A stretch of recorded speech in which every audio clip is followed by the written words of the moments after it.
విశ్రాంతి ఐపీఎస్ అధికారి భార్య హత్య కేసులో విచారణ వేగవంతం చేశారు. నిందితుల కోసం 5 ప్రత్యేక బృందాలను ఏర్పాటు చేశారు. ముంబై, లక్నో, ఢిల్లీతో పాటు నేషనల్ బోర్డర్కు ఈ బృందాలు చేరుకున్నాయి. ప్రస్తుతం పని మనిషి కల్పన గత చరిత్రపై ఆరా తీస్తున్నారు. ఇందులో భాగంగా లక్నోలో కల్ప పనిచేసిన ఇంట్లో విచారణ కొనసాగుతుంది.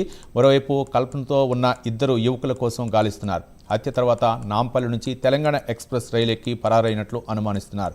ఇల్లు, నాంపల్లి రైల్వే స్టేషన్ సీసీటీవీ ఫుటేజ్ను స్వాధీనం చేసుకున్నారు. సీసీటీవీ ఆధారంగా నిందితుల కదలికలపై దర్యాప్తు చేస్తున్నారు పోలీసులు.